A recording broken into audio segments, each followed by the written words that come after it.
Today we're going to talk about social engineering, typically referred to as a secret tool for cyber criminals. And I'm sure everyone has their own experience with social engineering. If you have a cell phone, I'm sure you've been sent weird text messages or received some strange phone calls saying you've won probably $1 million when that's very unlikely, right? So let's talk about social engineering, what it is, how we can learn from it, and why it's important to understand how to protect yourself against these tactics. So what is social engineering? There's a definition on this slide. It's really a form of deception, right? And cyber criminals use deception to lure, much like you see the person there with the fishing rod, lure in victims to primarily steal money or personal information. Or if you're working for a company, they might not be looking to steal money or your personal information as their end game. They might be trying to go after secrets of the company, more valuable information that they can use for other means. Social engineering has sort of a life cycle, and you start with sort of an investigation. When you're a cyber, if you're looking at it from a cyber criminal point of view, they're looking for victims. That's part of the investigation tactic, right? They're going to gather some feedback and figure out a way to, attack that victim, right? And that's called laying the groundwork. The next part is the hook, and that's where the deception sort of lays its foothold. Part of that could be, a story. Part of that be sort of, how they engage the target, whether it's an email, a phone call, or something to that matter, or even a simple text message, right? That's called the hook. The next phase would be the play. And that's where the attacker sort of gains information. That could be very quick that they gain information. They send you a text message, you click on the link right away, and they were able to execute that play. Could take a much longer period of time. In a lot of large organizations, the social engineering efforts might take a year, could take 2 years to develop, where the attacker is able to expand their foothold and then execute that attack, right? And then the last part is an exit, where the attacker or the perpetrator removes their traces, right? And in some cases, they might be discovered. In other cases, they're able to cover their tracks, and no one knows that even an attacker was there. So let's talk about a couple different techniques. We talked about phishing a little bit, right? Getting a phishing email, getting a phishing phone call, getting a phishing text message, pretexting. Part of that, there's this concept of baiting that SMS or that phone call. There's a tailgating, and there's this notion of impersonation. Anyone have any questions so far? Has anyone ever been social engineered? I don't see anyone raising hands too quickly, but has anyone ever? Yeah, somebody's got one. It's not uncommon, right? It should be actually very common. And I was just at a conference yesterday, which said that 99.99% of companies face these challenges on a daily basis. Okay, so here we have a phishing example. Hey, David, did you get Luis's question? No, I did not. Sorry. Luis had his hand raised for a second. I was just saying, not been social engineered, but the attempts are, every other day. So. Right. So you're receiving some form of social engineering attempts. All over the place. Yes. Perfect. And Joseph, you've got a question as well? I think he might have just raised his hand. Joseph, did you raise your hand confirming that you've been possibly social engineered or attempted to be social engineered? I received an attempt of social engineering just last year. There was some guy calling saying that my son was being kidnapped. I don't have a son, so I was like, okay, this is phishing. Wow. right? So it could come in many different forms, right? And the best thing you could do is be prepared and how to deal with it, how to recognize it, or how to confirm it or validate it, right? So here we have an example of an email phishing example, and you can look at the email itself here. We point out whether it's, the email addresses are correct or incorrect. And you'll see, and just for an example purpose, in the reply to email, you might, the sender email might be correct or could not be correct. But if you see the reply to, it says not correct domain in address fields because you have at paypal.cc. Well, in this case, you might have received maybe this phishing email, and that happens. But if you were to reply to this email, it would go back to paypal.cc, which is not the right domain for PayPal. We have a pretexting example. We have, sorry, go back there for a second, right? Where someone claims to be someone they are not, right? And then we have the baiting example, right? Where someone could send you a USB drive in the mail. And if you plug that USB drive into your computer, could possibly automatically install malware. And then you have the tailgating example, right? So in the workplace or in a secured building or in your home, if you happen to open the door and you allow the person behind you to use your door opening authorization, that person can tailgate you. And, they might not need to swipe their badge to get into the building, or they might not be able to be verified and are able to tailgate their way into access. We have this impersonation example, right? Where someone sort of acts to be someone they are not, right? In this case, you have the attacker saying they are number N1 instead of being the real N1.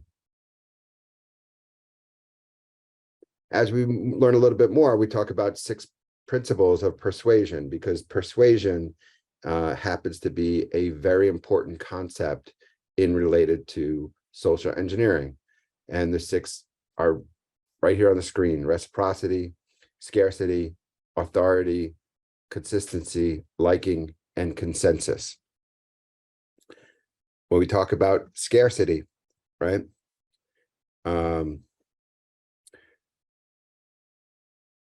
We talk about maybe a phishing attack, right? And how we sort of are able to identify whether it's a scam or not. And when we get into this, we sort of want to understand the concept of phishing, right? What does phishing mean? It's a type of cyber attack where attackers attempt to trick victims or individuals into sharing some type of information that could be sensitive in nature, like your password, right? So if you actually get a phishing attempt and go to a website where it's asked to sort of put in your username and password again, that's how an attacker might capture your password, right? So how do we learn a little bit more about identifying phishing emails, right? In here, you'll see where it's pointed out a couple of important characteristics. You'll see on the lower right-hand part of the screen, you'll see fake links, right? When you might not see that just by seeing the highlighted information, but if you mouse over or move your mouse over that link, you'll see the real link, and this identifies being a fake link to take you to a falsified website. You'll see on the left, right, what they call a spoofed email address, right? Meaning it's made to look like it's coming from the administrator of the system. And in that case, it's the attempt is to fake you, right? To make it look like it's something that is not. And if you act on this email, you might be doing something that you shouldn't be doing. When we talk about phishing, we want to reduce the risk of being affected by a phishing email, and that's called mitigation tactics or techniques, right? So how do we implement some measures? Well, number one is we could educate and make people more aware of that this activity could occur. And in a business world, we would educate employees on a regular basis. I do it, in some cases rather quarterly. Some companies send out information monthly. Some actually might send it out weekly to raise the awareness and education of what is happening in regards to phishing risks. You can make sure that your organization or in your bank account or your phone, you have a strong password policy, meaning your phone doesn't just have 0000. You might have a complex, or you might move from 4 digits to 6 digits, or you move from 4 digits to 8 digits and make it a complex password. You enforce multi-factor authentication. And most people at home, this involves in your bank account, if you can access it online, that even though you put in your username and password, the banking application will send you a text message to your phone number to give you a one-time code to access your account at that point in time. Some other ways you could do this is make email gateways or email services more secure, utilize up-to-date antivirus or anti-phishing software, make sure your computer is using web filtering so that even if you did click on a bad link, that the web filtering software or the web filtering browser has the capability to identify a suspicious website and may block your click on that falsified link. And therefore you'd be protected, right? Another thing you should do is on a regular basis, keep your computer, your phone software up to date. Make sure those security patches are applied in a timely manner. At a company or even for yourself, maybe want to think about a plan A or plan B or plan C. What would you do if you had to reply to or respond to an incident, whether that's, your computer got infected with malware or something else to that effect. And in a company, they run through and sometimes do phishing simulations and testings, as I mentioned. And the most important point is if you're working for an organization or you're personally affected by a phishing risk, you should report it. The FBI, and a lot of people probably wouldn't want to sort of contact the FBI, but again, I was just at a seminar yesterday where they are encouraging people to report cybersecurity issues at a website called IC3, right? I think it's ic3.gov is where FBI allows the reporting of these types of activities for individuals. Let's talk a little bit about awareness and training. And that's probably why you're here today, is to learn a little bit more about this. Is we all should recognize the importance of learning more about security. If you participate in CyberWarrior's training, obviously you're going to learn a lot more about how to protect yourself and companies related to security incidents. But really it comes down to only you can prevent scams, right? You have to take some ownership. You have to educate yourself to be more prepared to see these scams and not to act on them. A lot of times now you'll see a lot of improvements on the caller ID. It'll say possible scam. On a lot of email systems, it might have a banner on top that helps you to identify possible scams. That's not going to always be the case. So you should recognize the importance of constantly improving your security awareness. A little bit more about the reasoning behind this for improving security awareness is scams are effective because humans maybe could once in a while or every so often or be affected by human error, right? You might have been distracted and you clicked on a link or something else. You might have been distracted and you went to a website or you went to Google and there was a falsified ad and you clicked on that ad. There's many different reasons for that, but the more heightened your awareness of security awareness is, the better you could be prepared for these types of scenarios. Alyssa, you have a question? Yeah, I was just curious. You mentioned that like the banners that come in like warning. Have you guys seen any commonality with hackers removing that external warning that a lot of companies have in place? Or is that something that you haven't quite seen yet?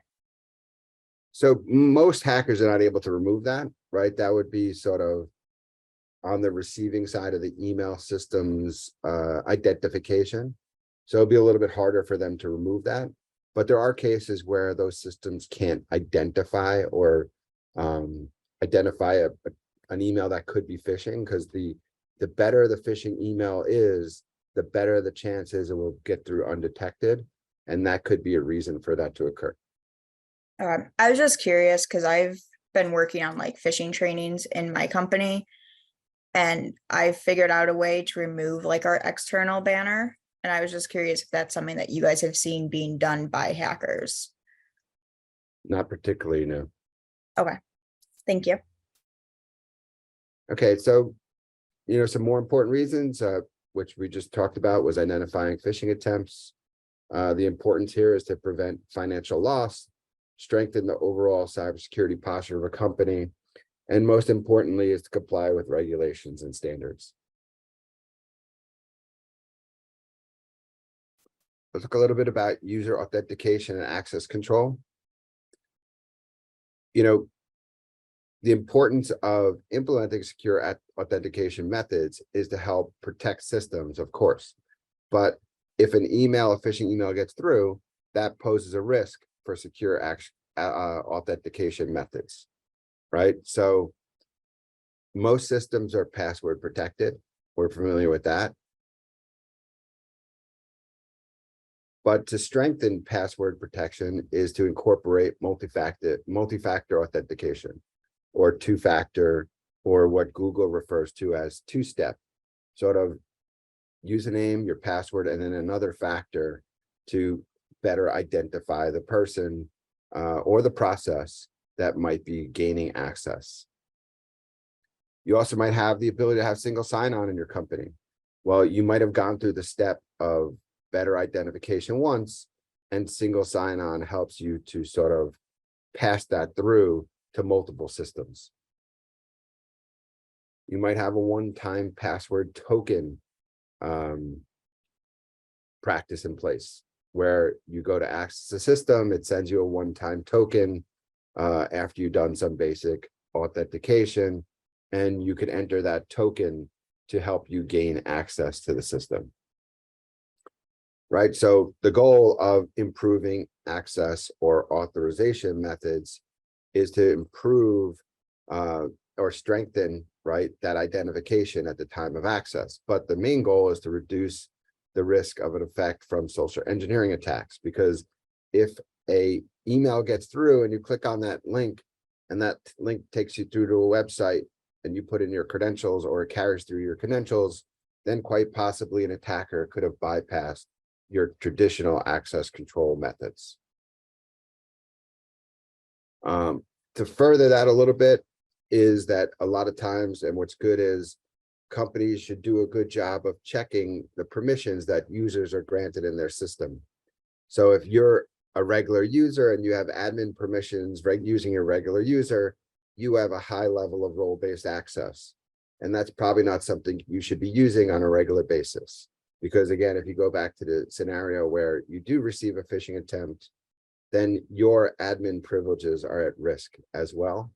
So you should take a look at, from a company perspective, a way to implement role-based access control to reduce the risk of social engineering. Like any sort of good practice, try to incorporate least privilege access. So where it's necessary to gain access to a system, putting in some effort to reduce the level of access to the right amount of privilege, which is called least privilege, not no privilege at all, is a good way to sort of protect systems from the effects of social engineering, or someone else gaining unauthorized access to a system.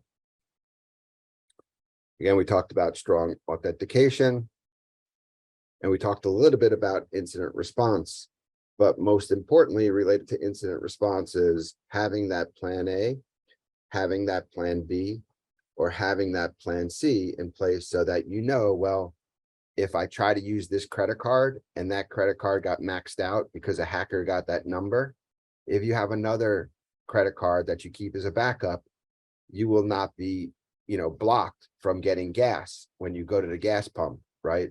I'm not sure everyone could keep enough money around in their pocket on a regular basis to pay for food, gas, everything else on a regular basis. So a good example is if one credit card gets affected, if you have another one which you do not regularly use, that's your plan B to ensure that you can get that gas when you go to the gas pump. And then we have a video here. This video is probably from a familiar Ocean's 11 movie. And I think if you've seen that movie before, you're probably familiar with sort of the social engineering example provided where they hack into a system to gain access to some information, right?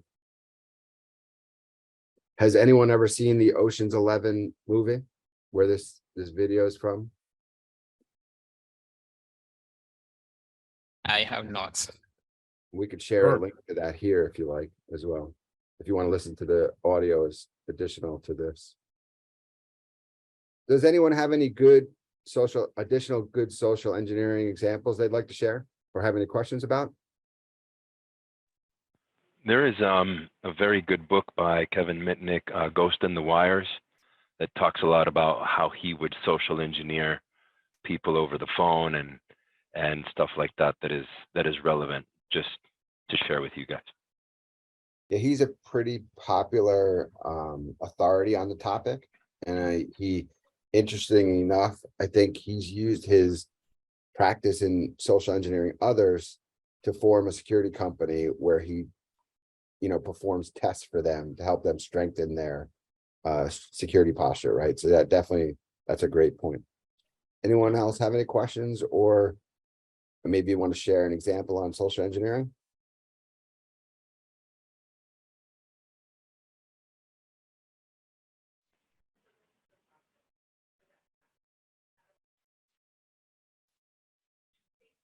Anything, you guys? Let's be interactive. Come on.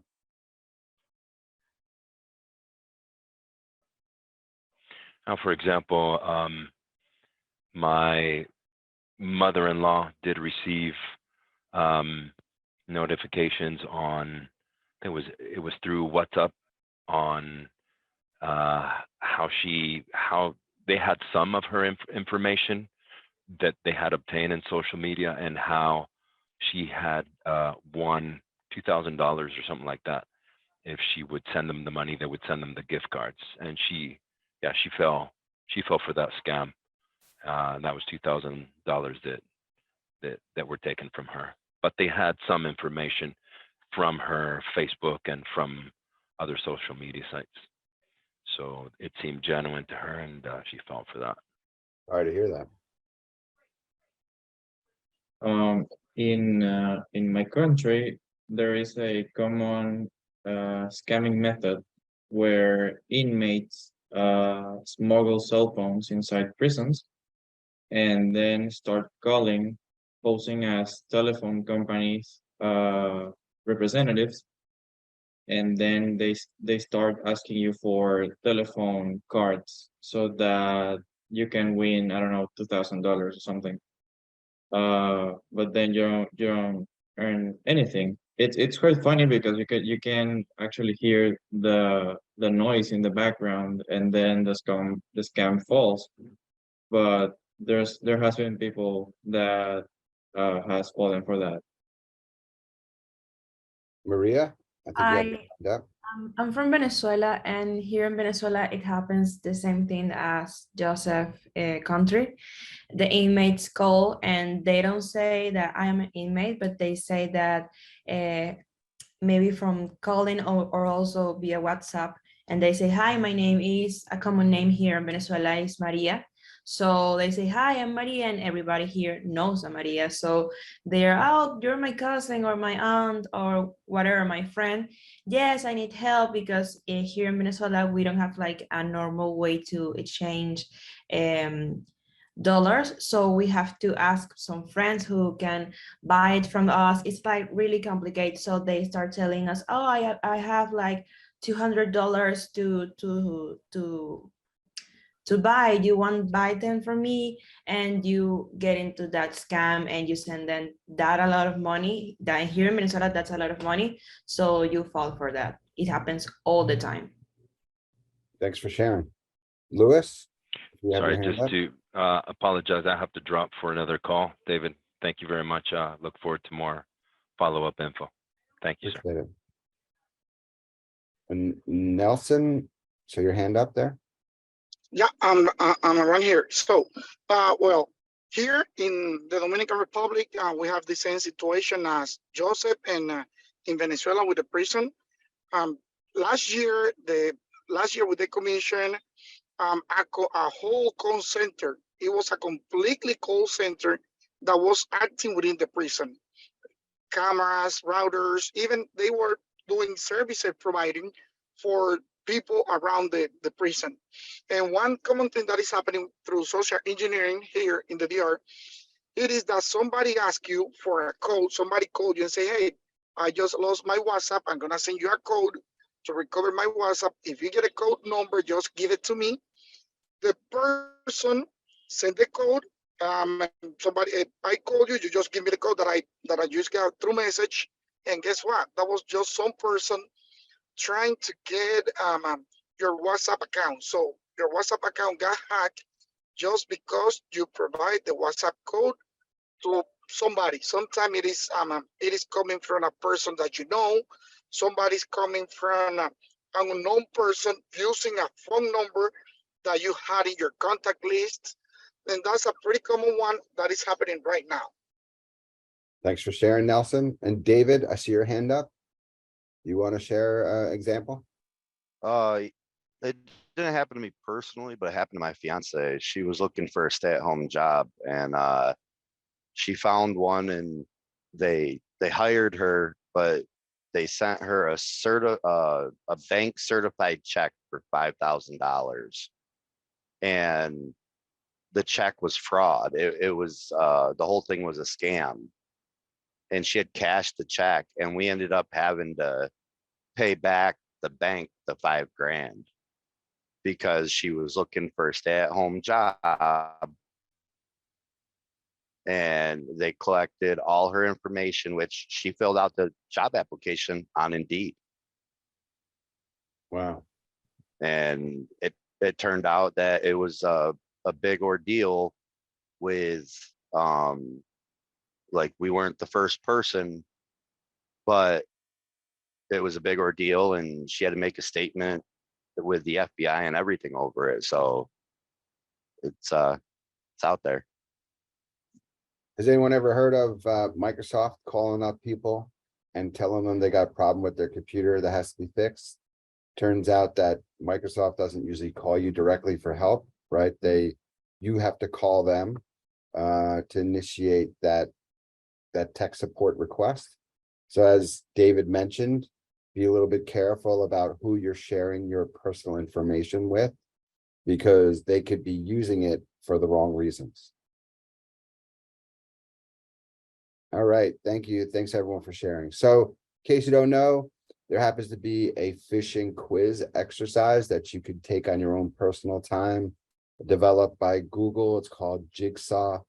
I would not recommend clicking or using your phone to scan this QR code, because it is possible as well that QR codes are being used as phishing lures for individuals. I read an article recently where a lot of parking, automated parking attendants, you use your phone to click on that QR code, much like you were looking at a menu at a restaurant. Well, actually, scammers are taking their own stickers, putting on top of those QR codes, so that you think you're going to pay your parking fee, and you wind up giving the money to some scammer. So this is not great that this stuff is happening, but something you should be aware of and make sure that you are prepared to handle. Great, David. Thank you very much for the insights and the conceptual skills that would be covered in just this one small piece of what our 28-week boot camp would cover for overall cybersecurity skills. It is a growing area. It is something you have to remember that the biggest weakness that most companies and individuals have is the lack of attention to detail by individuals who are using the system. It's why so many cybersecurity professionals really need to focus on making sure that their employees, their students, if they're in higher education, et cetera, are aware of these types of threats that are out there. So it's not always a technical piece of knowledge. It's also just sometimes human awareness. What I would like to do now is have a fun exercise that we do run by Isaac. We do this in all of our classes. Again, we want to make sure that people are grasping the skills that is being taught on a daily basis. And again, our program is Monday through Friday, 5:30 to 9:30. So 4 hours a day, 5 days a week, with the Friday being a review. So you're drinking through a fire hose, and you always want to affirm to yourself that you're taking in the information that's being taught to you. So Isaac is going to perform what we call a Kahoot. Now the Kahoot will look as a schoolish kind of function, but it really does test your skills. And again, it's a fun way. Learning doesn't always have to be serious. It can have some fun involved as well. So Isaac, you want to run the Kahoot? And please, everyone, do the Kahoot. It will really give you a sense of what you digested in this program, or in this so far 40 minutes of Masterclass. So Isaac, it's all you. Thank you very much, Jonathan. Morning, everyone. Well, good afternoon, right? So as Jonathan said, there's no better way to learn than in a fun way, right? So that's why we're gonna have a Kahoot. Just in case, for some of you, it's a new term. What a Kahoot is, it's just, as Jonathan said, a fun quiz format of a play style. You're gonna see in just a second. Now, there's two ways in which you can load it, and it's through a website or through an app. If you do it through the app, it's called Kahoot, so you can just search it up. It's for all platforms and phones devices. And also, if you want to do it through your browser, you just have to access the Kahoot.it, as I put on chat. So yeah, let's just get right on it. I'll share my screen, and yeah, let's have fun. So as you can see, I have a code in my screen. So you just have to take that code, input it. There you go, Alisa. You just have to put that code. You can use any nickname you want. And we will take it easy today. We're just going to do 5 questions, but in class, this is one of the best activities we have. 5, 4, 3, 2, and 1. Let's get it.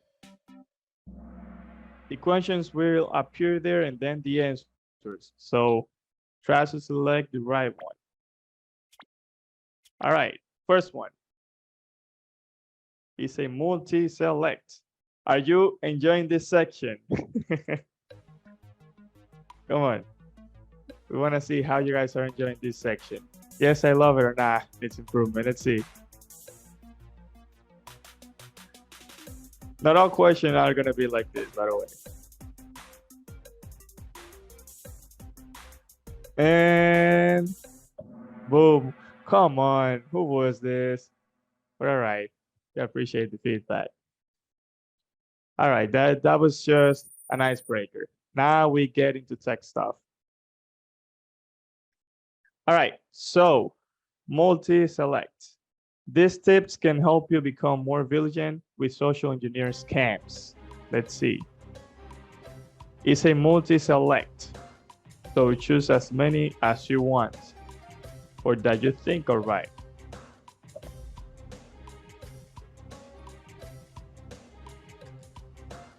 Three seconds, and oh, nice. Oh, I got it. Yeah. Of course, this will not be the option, because this is what you don't want to do, right? To get away from social engineering stuff. So,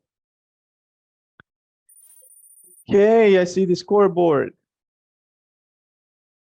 Next, it is used to describe a wide range of malevolent behaviors carried out through interactions with other people.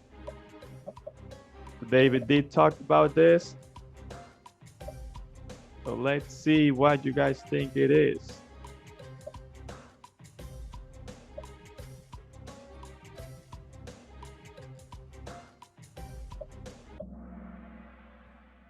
There you go, social engineering, right? Some of this can be a type, but here the main term, right, is social engineering, because all of this goes in there. So, all right, let's see that scoreboard. Just looking good and close, as is always. So let's see. Next one. Baiting attacks use a fictitious promise to spark a victim's curiosity or sense of avarice. Let's see, true or false? So is this statement, is it true or is it false? Of course it's true. Okay. Man, either this Kahoot is too easy or David just killed it. I might just go with the second option. All right. So I believe this is the last question. So let's see how this ends. Good luck. It is at this point that the scammer has concocted a tale or pretext that they wish to dupe the victim into believing. Also a type of social engineering, right? So let's see. Or better to say, it's a stage at social engineering. And it is protecting. If you heard it, if you see the word there also, it's right there. It says protects. But all right, we got it. So let's see how this ended. At third spot, we have L. At second, we have Hello World. And at first, we have Leo KP. Who was that? And then Spice Boy and Alisa, 4 and 5. But good job, good job. I really like this. All right. Well, I hope people enjoyed that. It is again just a glimpse, just a snapshot of what we do. The skills that we are teaching get much more complex, as you can imagine. But if we taught real complexity here in this 45 minutes of instruction before Q&A, a lot of people's eyes would glaze over, and you would be like, I don't belong here. And I don't belong here is one of the things that we that we work with all the time. There is a role for all of you in cybersecurity if you want it. Our program is designed specifically for people who do not have a background in IT at all. It doesn't mean you're not helped, and if things don't come more easily sometimes if you have that background, but it is designed for people to train up without any previous IT experience. You do, however, need computer literacy. You need to know how to manipulate a keyboard. You need to know how to do certain functions so that the class doesn't pass you by as you're trying to figure out how to drop and drag or open a browser or do a variety of pretty simple things and concepts around computer literacy. But you do not need an IT background at all. In fact, the people who have been most successful in our program, as long as they follow our strategy, and that's the key, as long as they follow our strategy, they have a job oftentimes before the 28-week program ends. They have been chefs, they have been carpenters, they have been guitarists in the Army band, they have had any number of backgrounds, none of which were IT related. And obviously some we have who have been IT, who have had an IT background. But the point is that this is a career that you can train up into. It is incredibly rewarding. It is incredibly lucrative, but you have to follow our strategy to be successful. In fact, we're so confident in what we do that for those of you who are interested in signing up, we do offer a money back guarantee. Now, again, you have to perform to the level of our strategic design. You have to attend a certain number of classes. You have to attend our career ambassador event. You have to do these things. You have to do the labs. You have to do the capstone projects. If you do those things and after 120 days you still don't have a job, we would send you your money back if you paid any money out of pocket, depending upon how you're covering your tuition. We are very confident in what we do as long as you follow a strategy. There are some people in our program who have historically tried to learn by putting the laptop under their pillow and thinking that that's the way they're going to learn. And let me tell you something, if you don't do your homework and if you don't attend class, you will not do well in this program. It's just too much information over a relatively speaking short period of time. It is 560 hours of actual live classroom instruction, plus another 300 hours of project homework, prep work, etc.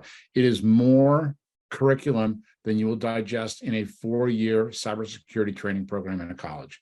And I'm not taking anything away from those programs. It is just a lot. We want you to get a job. We want you to get a job quickly.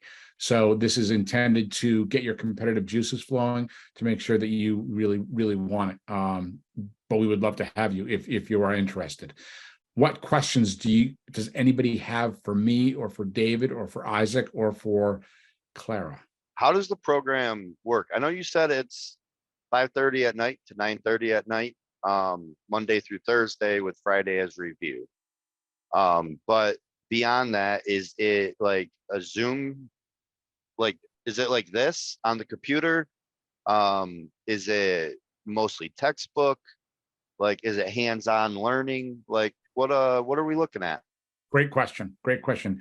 It is just like this. Every night at 5:30, you sign onto your computer, you go to the e-learning platform, which you are given access to when you sign up for the program.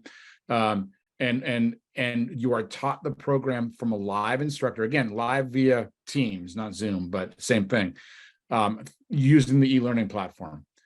It is very hands-on. It is very interactive. You will never touch a textbook. You will touch the keys on your computer. You will do labs on Isaac, 2 or 3 nights a week you do labs, or is it every night? Yeah, most of the nights.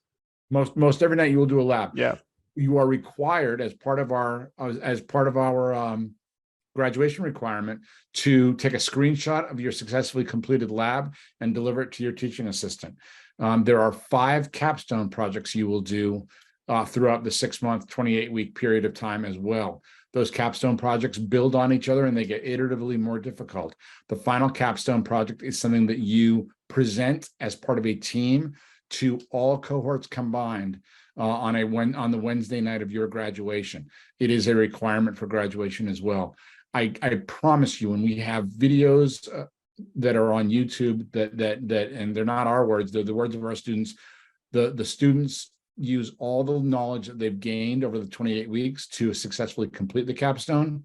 They have to go back and look and review past classes and past skill set assignments. They also just learn a tremendous amount just from the capstone, because you are practically applying, not practically, but you're using practical application, real world experiences to solve for a cybersecurity challenge that you're given as part of the capstone. People use that capstone project to find a job. So it is completely practical application. It is not theoretical, though we do teach some theory.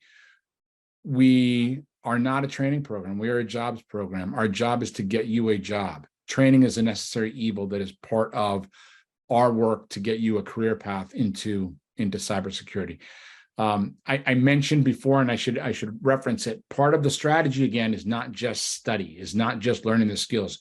It is participating in an active way the networking that we provide you into the cybersecurity world. Every Wednesday from 8 to 9:30, we gather all the cohorts together and we introduce you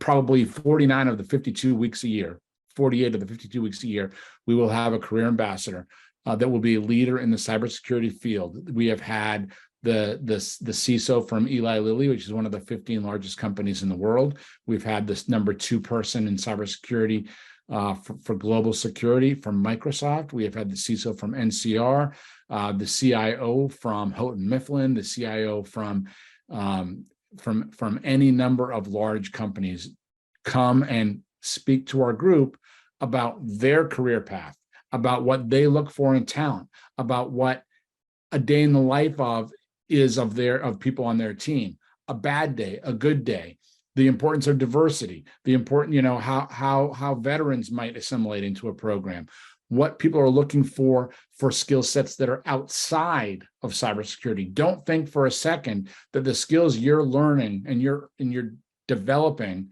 outside of cybersecurity won't help you get a job in cybersecurity, because if you're a good project manager, if you're a good data person, if you're good with customer interface, you're a good people person, all those skills are sometimes skills that are lacking in cybersecurity. And once you develop the actual cyber skills, you are a much sought after talent. And that is a very long answer, David, to your question, and I apologize for that, but I can't help myself. It's completely okay. I did also have one more question, if that's okay. Sure. Well, thank you for answering my first question. And secondly, I know Clara was saying that you guys help with job placement afterwards, because I'm going from a completely different career field. Like, I'm a truck driver and I am going into cybersecurity. So do you guys do help with job placement? And if so, how does that work as well? We absolutely help with job placement. We will, as I mentioned before, we work to expand your network into the cybersecurity world, expanding the number of people you know in cybersecurity, introducing you to people who are willing to be mentors, introducing you to people who might do mock interviews with you, introducing you to people who will just help you on that career path. Are they always going to be people that have a job in their back pocket just for you? No, not necessarily. But they are people who very much want to help you enter the field because they're our friends. We've worked with them in the past, or we've cultivated a relationship with them and they believe in what we are doing. Because cybersecurity is not just a place for people with a 4-year college degree. Or 10 years of experience. You need to gain experience to build experience.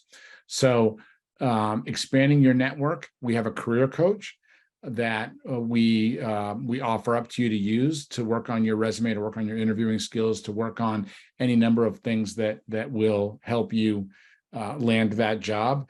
How to package yourself, how to make sure that you're highlighting non-cyber skills.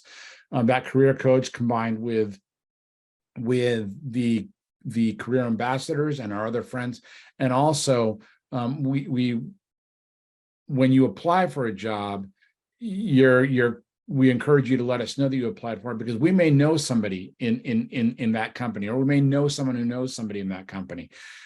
So that will looking for a job is a team effort, and we will help you every step of the way to do so. What we will not do, and I get these emails all the time, is I'll get an email that says, "Hey, let me know when you find me a job." That is not the way job search works. But I get them. You'd be shocked at how many people, "Hey, what do you got for me?